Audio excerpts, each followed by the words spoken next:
Buenas tardes y bienvenidos a esta nueva sesión virtual del Laberinto de Ariadna. Hoy tenemos con nosotros a Javier López Menacho, que es escritor, es consultor y especialista en comunicación digital. Él nos viene a presentar su último libro, que se titula Yo Charnego, un título ya de por sí polémico, de plena actualidad y que está muy vinculado a la situación política de Cataluña. Para presentarle tenemos también a Carlos Gámez, que es escritor, es crítico literario, crítico cinematográfico y muchas cosas más. Y se da la circunstancia de que es también un colaborador habitual de Nagari, una revista de creación de Miami, que tiene una voluntad muy clara de aglutinar lo que son las voces y la presencia del español a un lado y a otro del océano.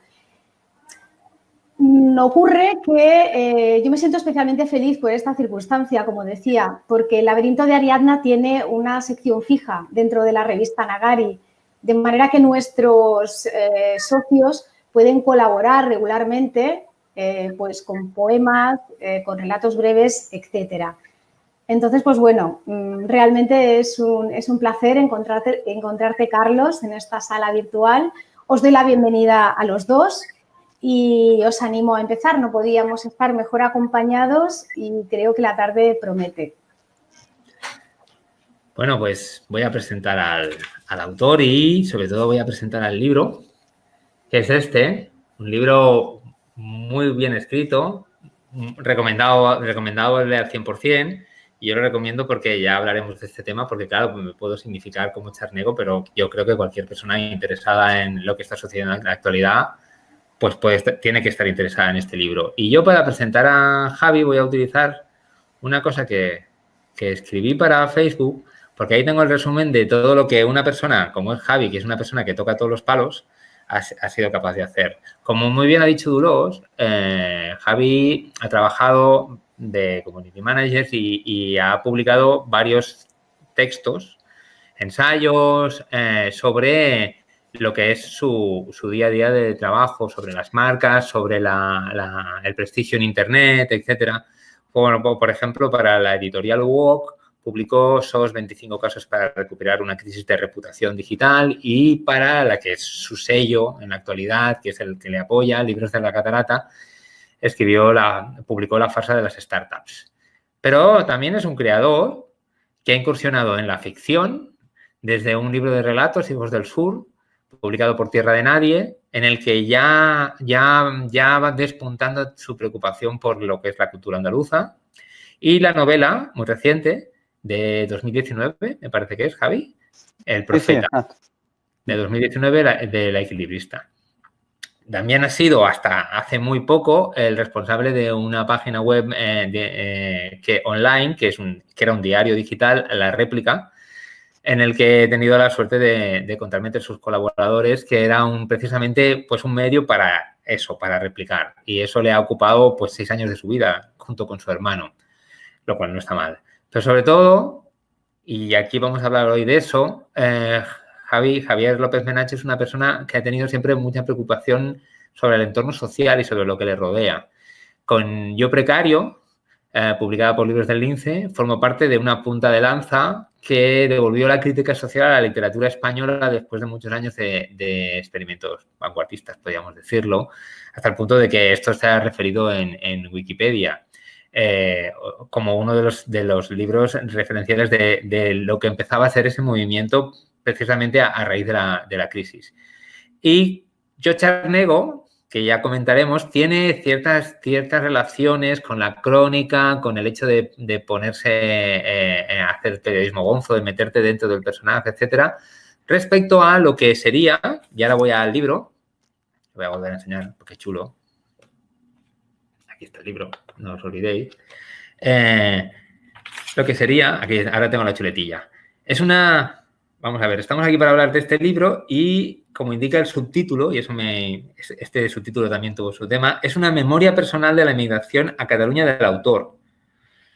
Y entonces podemos hablar, y yo creo que hablaremos luego más tarde, porque aquí haces un trabajo muy fuerte de análisis lingüístico del término, pero yo creo que me va a gustar más que a partir de las opiniones que he tenido ahora en mi relectura que he encontrado de tu texto, que me comentes.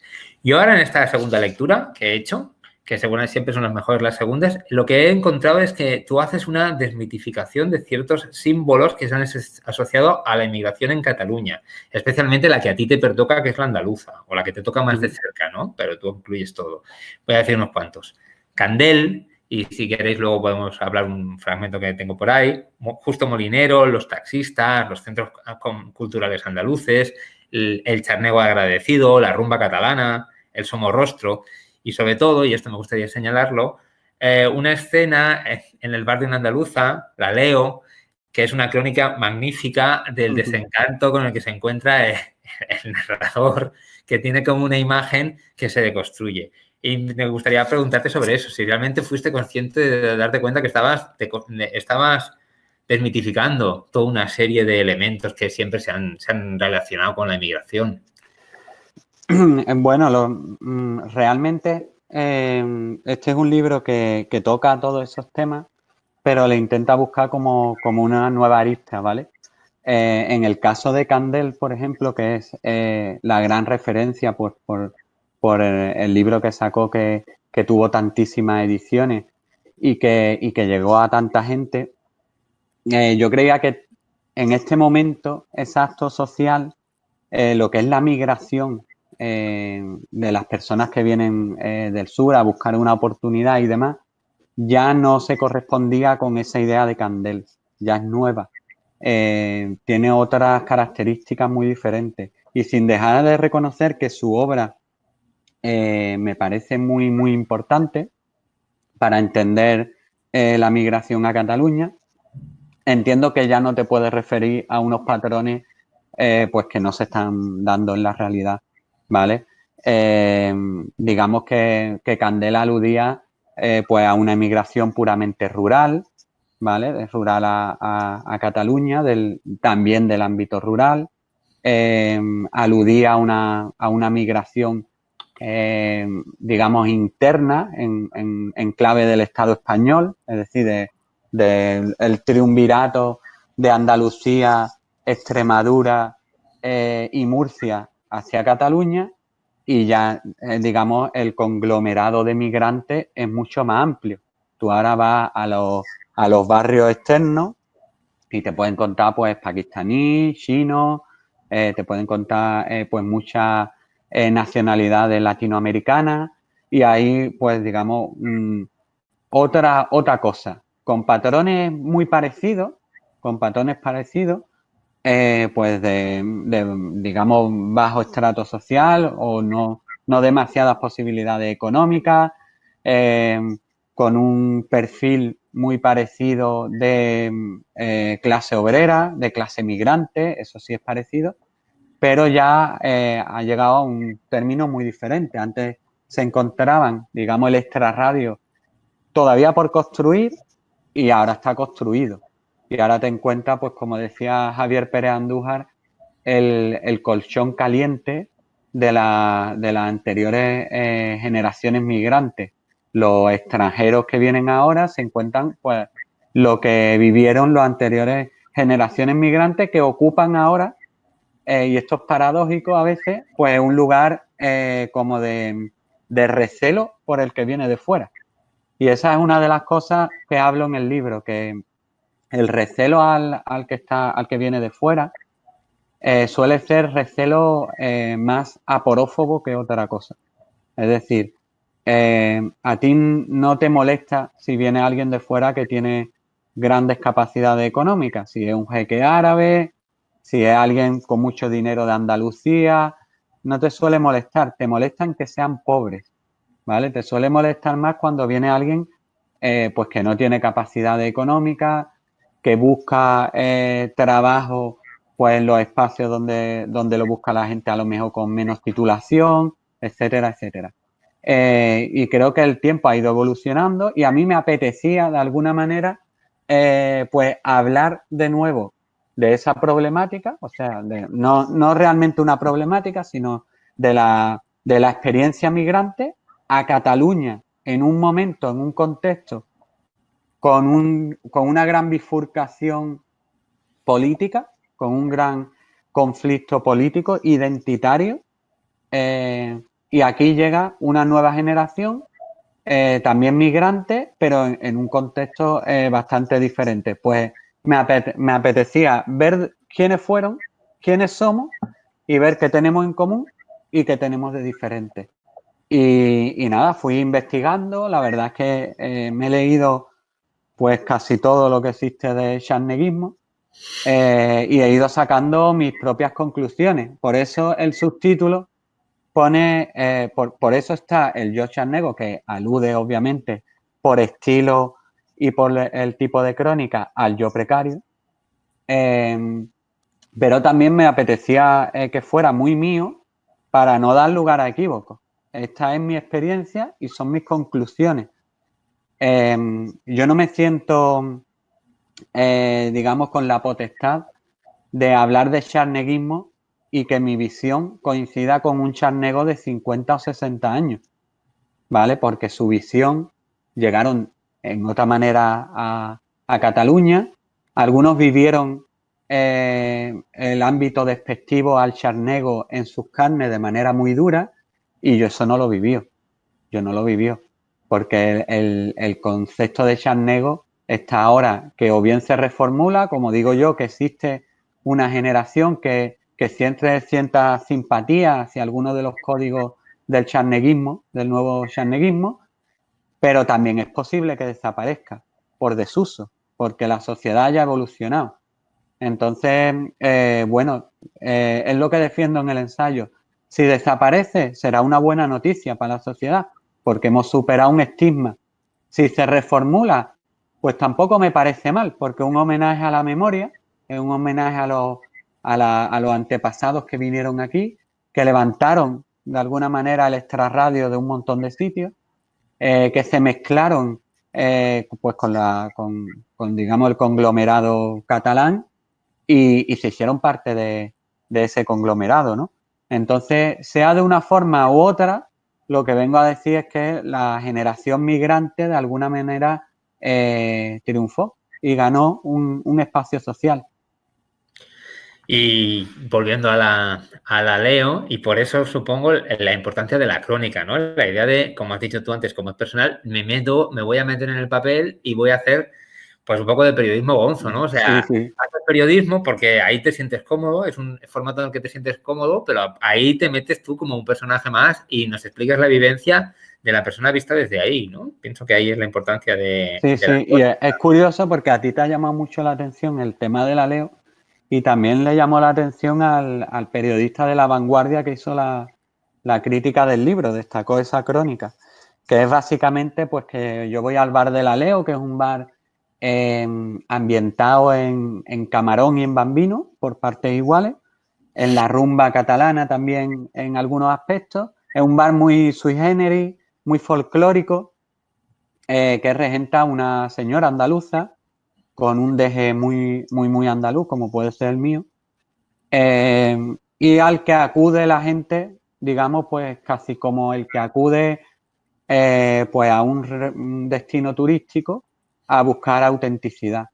Y bueno, el día que fui yo, pues a la Leo no le apetecía hacer su papel y me parece bien, me parece bien. Supongo que me reconocería como uno de los suyos y tampoco tenía por qué hacer papel conmigo.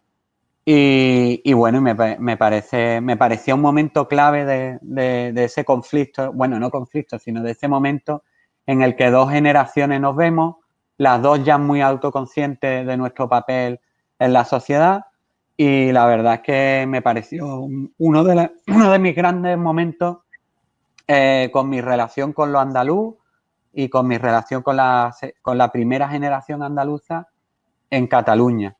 El de la Leo, por un lado, digamos clase obrera, la señora tiene 70 años y sigue al pie del cañón en su bar. Y otro de los momentos que viví fue con Justo Molinero, uno de los grandes iconos de la primera generación migrante, digamos, de cierto peso y que adquiere un espacio social de peso en Cataluña. Justo Molinero es el creador de Teletaxi, el gran canal de radio de música folclórica, música andaluza, en muchos casos, en otros no, pero en muchos casos sí, aquí en Cataluña. Pues nada, a nosotros nos invitaron a Canal Sur y estuve con él y bueno, digamos que también desmitifico un poco su figura, ¿no? Bueno, simplemente pues lo que dices tú son mis vivencias y desde ahí analizo de dónde venimos, quiénes somos y a dónde vamos, porque también hago mis pequeñas pesquisas de qué puede suceder en el futuro con la clase migrante y qué puede pasar con este término de charnego, que creo que la polémica del libro no es la polémica del libro, es la polémica del término. Es decir, a mí nadie que haya leído el libro ha venido y me ha dicho que le haya molestado o que se haya enfadado o que esté a disgusto con el libro, nadie. De hecho, los periodistas y la gente relacionada con el mundo de la cultura y la sociedad pues han tenido lecturas bastante positivas del libro. Pero la gente que no lo ha leído, la gente que tiene activismo político, sobre todo en pues digamos a la derecha más nacionalista española y también más nacionalista catalana, pues ellos sí se han sentido ofendidos y entiendo yo que tiene mucho que ver con el momento que estamos viviendo de gran polarización política, en la que el término charnego, si tú insinúas, como insinúo yo, que puede existir la posibilidad de que haya una reformulación del término, pues en un momento de clara disputa del término del nacionalismo español diciendo que los nacionalistas catalanes siguen siendo unos xenófobos y se sigue usando el término de manera xenófoba, y los nacionalistas catalanes diciendo que ya no existe ni se puede utilizar, pues claro, es un término en disputa. En un momento en el que hay un 45 y un 45% de la sociedad declarándose nacionalista catalán o bien declarándose contrario a la independencia, pues se va digamos, a declinar la balanza si tú consigues atraer pues cualquier tipo de, digamos, de espacio social pues a tu lado. Entonces, creo que tiene más que ver con el momento político que estamos viviendo y con la conflictividad que existe en Cataluña o que ha existido más, digamos, hasta la crisis del coronavirus que digamos que ha puesto por delante la problemática de la salud que van por delante de la ideología, ¿no? Porque al fin y al cabo es la salud de la gente. Pero hasta entonces yo creo que molestaba más el título y la palabra charnego que el ensayo. Sí, yo pienso que las redes sociales, porque lo que sí que es cierto es que la crítica cultural, yo creo que se ha reapropiado el libro en cierta manera. Y es lo que iba a ir a la segunda idea. Y es curioso, porque la primera vez que lo leí no me di cuenta, pero yo esta segunda vez pienso que en los huecos, en los intersticios de estas desmitificaciones que haces, hay precisamente una reapropiación de la idea de charnego. Está la construcción, ¿no? Reapropiación en un sentido, no como a veces puede salir negativo, sino como positivo en el sentido de el término está ahí, yo soy esa persona, voy a enfrentarme al término, que hay de mí en el término, que no hay, es un poco ese juego, y ahí es donde construyes toda la idea de charnego a partir de la vivencia personal. Y a mí me da la impresión que pones mucho el énfasis en la esencia nómada, dijéramos, de la materialización de ese concepto de charnego, de los charnegos. Y me gustaría hablar también de otro personaje, por decirle personaje, es persona real, como suele ser en las crónicas, pero un personaje que aparece ahí como es Paco Albadulí, ¿no? Que es una persona que te muestra sí. Del nomadismo, ¿no? Una persona que siente mucho una cosa que está en otro lado, pero está en otro sitio, ¿no? Y ahí está como esas identidades en movimiento, ¿no? Sí, bueno, este señor, un mítico de la cultura andaluza, que es un señor, Paco Albadulí, que Albadulí es su nombre andaluz, pero se llama Francisco García Duarte, que es un estudioso de la cultura andaluza y del socialismo andaluz, socialismo entendido más a la antigua, no del socialismo de Susana Díaz, para entendernos, ¿vale? Y el hombre pues lleva muchísimos años aquí, 20 y tantos años o 30 años en Cataluña, pero se siente muy andaluz y es un activista andaluz desde aquí. Entonces también me parecía un gran personaje pues para mostrar cómo se siente él, cómo de huérfano también se siente de alguna manera espiritualmente y cómo recupera su esencia o las cosas que él siente que le definen desde la distancia. Entonces, bueno, yo más que el carácter nómada, celebro que lo hayas que lo hayas puntualizado porque sí me parece un rasgo esencial, pero sobre todo para mí digamos, el punto neurálgico de todas las generaciones es la clase obrera. No se entendería los charnegos de ante los de ahora, los de después, si es que existen en el futuro, sin esa esencia obrera. Porque al final estamos hablando de gente que emigró buscando trabajo y que, digamos, se enfrentan a las mismas problemáticas, a la división social, a la desigualdad y a intentar hacerse un hueco y una vida digna viniendo, digamos, con una mano delante y con una mano detrás. Y desde los precarios, desde de la gente que venía al ámbito rural en las primeras décadas del siglo XX o en los años 50 y 60 del siglo XX, las dos grandes oleadas de emigrantes andaluces, inmigrantes del sur, hasta los precarios que vienen en Vueling a buscarse la vida aquí porque no hay curro en Andalucía, en realidad están unidos por el mismo bulbo raquídeo, ¿no? Tienen la misma problemática, que es que bueno, vienen a buscar trabajo y se mueven en ambientes de cierta incertidumbre, en el extrarradio, en un entorno en el que la mayoría de estas personas pues no son bilingües, obviamente. Y bueno, y me parecía que ese efecto espejo en el que hay tantos cambios entre uno y otro, pero al mismo tiempo tantas coincidencias, pues había que homenajearlo de alguna manera. Yo homenajeo el rastro que empezaron por un bosque frondoso nuestros antepasados, nuestros abuelos, nuestras abuelas, que empezaron a achantar la hierba y ahora nosotros nos encontramos un sendero pues muy bonito, lleno de estanques, lleno de arbolitos y eso es gracias a ellos. Ahora si hay mobiliario urbano en los extrarradios es gracias a ellos. Si hay luz es porque ellos lo consiguieron. Si ellos lucharon por los derechos, pues lo estamos heredando nosotros y nosotros ahora tenemos la obligación de luchar por los nuestros para que los hereden los que vengan. Es que yo creo que trazas esa genealogía en el libro. Yo pienso, de hecho, que el mayor acierto del libro, y ahí te quiero preguntar cómo lo construyes, son las personas que eliges, no solo a Paco Albadulí, sino, por ejemplo, el chaval que va a la radio a hablar con Justo Molinero y se queda sin voz, ¿no?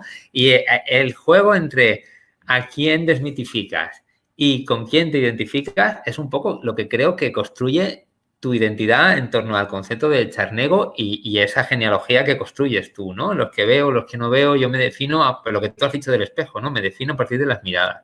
Y te quería preguntar, ¿tenías muchas más crónicas y fuiste seleccionando sobre las que tenías de manera que se pudieran construir estos personajes? ¿Hiciste como una criba? Tenía muchas, sí. Sí, quité un montón y el libro fue cambiando. Yo al principio quería que fuera un ensayo puro y duro, estricto, ¿vale? Y luego, quizás por mi manera de escribir y por la manera que yo le consigo darle alma a un texto, es llevándolo al terreno más personal y llevándolo a la crónica. Y ahí lo identificamos rápido, los editores y yo también, que los textos tenían más alma, tenían más verdad cuando más se acercaba a la experiencia humana, ya sea la mía o la de otras personas. Y entonces decidí hacer una especie de mix. Es decir, yo iba a hacer un ensayo, iba a hablar de la condición charnega que fue, de la que podría haber ahora, porque yo sí que creo que no es casualidad, por ejemplo, que Jordi Evo le diga que viva el Charnego Power, que no es casualidad que lo diga, no sé, Hernán Migoya, Antonio Orozco, Andreu Buenafuente, que haya una DJ charnega, que haya una obra de teatro que se llama Charnego, que haya un grupo de música, digamos, folclórica, tecno, rollo Camela, que reivindica los charnegos, que haya un festival de cultura charnega que sufre, digamos, bullying y que sufre toda la animadversión pública y privada y se peta el festival. Creo que todo eso no es casualidad. Yo sí que creo que, aunque sea por una especie de orgullo antepasado, hay mucha gente que tiene orgullo charnego. Y a mí me ha pasado en las presentaciones de los libros que han salido charnegos orgullosos, igual que han salido, también hay que reconocerlo, gente que me ha dicho que ellos no querían ni en pintura escuchar más esa palabra. Y yo les dije, mire, les respeto profundamente, Igual que lo decía Marcé, por ejemplo, cuando le pregunta al País, o Javier Cercas, que lo dijo también, o Maruja Torres.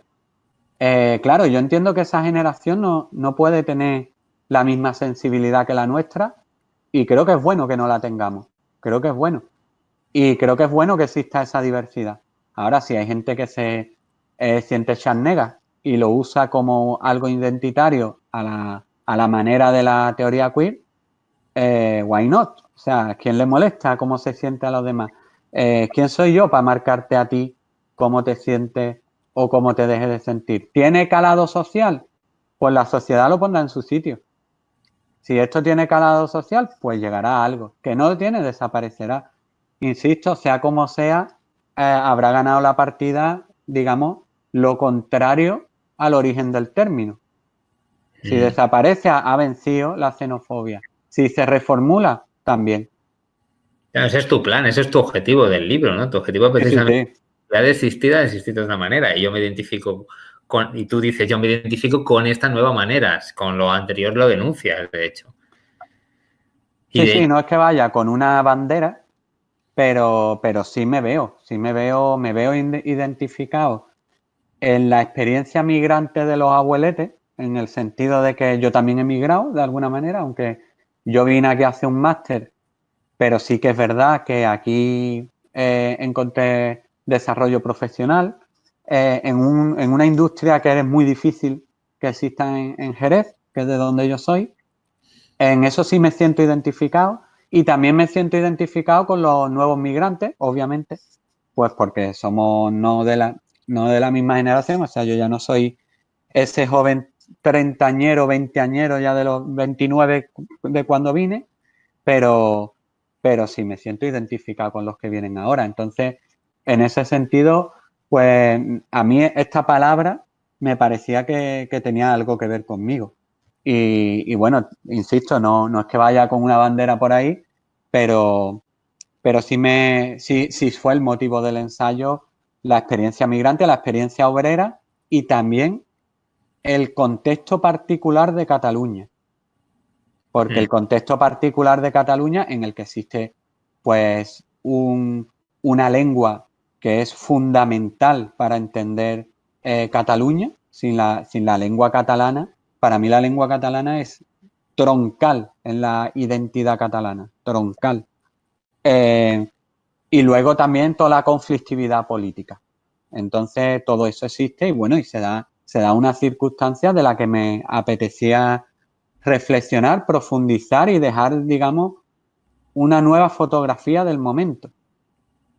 Yo creo que lo consigues. De hecho, el ensayo está ahí también. Lo he dejado al principio lo he comentado, quizás lo he dejado para el final, pero haces un trabajo a la mitad del libro, entre el primer tercio y la mitad del libro, bastante extenso sobre de dónde viene el término, cómo se aplica, en qué momento, dónde sale. Pero aquí lo pongo, o sea, no haces un estudio a través de los años, sino de los siglos, porque te remontas al siglo XV, de hecho, con los franceses y de dónde viene, pero luego además también haces un análisis bastante profundo de en qué obras, hablas de Marseille, pero también hablas ahora no me sale el nombre, de Casabella. Cantabella y de Paseos con mi madre. De Pérez Andújar. Pérez Andújar, y luego te metes mucho, pero mucho en todo lo que hay en los blogs y en las publicaciones digitales sobre el término, en todas las polémicas, que eso es arqueología, ¿no? Diría ahí. Sí, sí. Es que hay mucha gente que en Twitter pues decía, ¿tú qué vas a saber de dónde viene el charnego? Y digo, mira, es que no te aludo al libro porque te lo compres, sino porque yo en 2 tweets no te puedo contar todo lo que tiene que ver con este término, de dónde procede, cuántas ramificaciones hay y luego todas las leyendas urbanas que hay, que también me parece otra parte maravillosa que tenía que estar en el libro. O sea, historias que no tienen nada que ver de dónde viene la palabra charnego, y sin embargo me parecía que eso tenía que estar ahí porque era fascinante cómo la subcultura, digamos, la cultura popular, las leyendas urbanas pueden reapropiarse de conceptos y darle nuevos matices que, bueno, que tienen hasta su simpatía y son bastante divertidos, ¿no? Y bueno, eso es algo que en Twitter es muy, muy complicado de debatir. Sí, la historia de los polacos y los chernegos con las maderas Sí. Es una historia que recomiendo que la gente la lea porque ya es una novela es una crónica novelada dentro de la crónica que ya es el Yo Charnego, pero tienes más, haces más, de hecho, haces muchas. Sí. Y también me meto, hay un tema que hablo mucho que es de la apropiación del lenguaje, de quién habla bien y quién habla mal. Depende de si estás en un espacio de poder o si no estás en un espacio de poder. Y ahí sí que me apetecía como reivindicación de clase, digamos, de extrarradio y de venir pues de Jerez de la Frontera, que puede ser como estar en Inglaterra y ser de Sheffield o algo así, o de Detroit en Estados Unidos, me apetecía reivindicar todos esos lugares donde se dice que no hablamos bien, porque desde los centros de poder se dan unas reglas en las que no participamos. Sí, hay un trozo bastante importante del ensayo, crónica, que te metes en el habla andaluz, lo mal vista que está, y vas hablando, haces bastante historia. Cuentas la historia de la gente que ha publicado en dialecto andaluz libros, lo mal que les ha ido, los muchos palos que les han dado. Sí, y hay una importante reivindicación de lo andaluz. O sea, que es curioso porque te construyes una personalidad como Charnego, pero a la vez en esa construcción estás escarbando en tus orígenes y en tu identidad. A lo mejor te estás planteando cosas que si no hubieras escrito el libro no te habrías planteado. Sí. De hecho, yo empezaba a escribir y se me abrían ventanas de oportunidades. O sea, se me abrían caminos. Bueno, pues, ¿qué te voy a contar? Pues como cuando tú escribes una novela, ¿no? Tú empiezas a escribir, pero luego ves una luz al final del pasillo y tiras para allá. Y vas tirando del hilo y vas viendo cuáles son y te vas descubriendo tu propio discurso. Yo lo he descubierto no solo con el libro, sino a posteriori. Cuando yo he hablado más del libro, cuando lo hemos puesto en común, mi pensamiento ha ido evolucionando. Ya hay cosas, por ejemplo, del libro, pues que ahora podría discutir conmigo mismo, porque he ido evolucionando. Pero creo que la esencia sí que la sigo respetando, me sigue pareciendo que es mi libro y lo sigo defendiendo a tope. Pero bueno, hay algunos matices que hablando con gente más adulta, que han vivido otras generaciones y que han vivido de otra manera, hay algunos matices y también con muchos amigos catalanes más del sector independentista, digamos. También he ido ampliando mi punto de vista y mi abanico de sensaciones y mi abanico de emociones. Y es que eso es un ensayo, querido amigo. Un ensayo es poner un una discusión pública y vamos a hablarlo.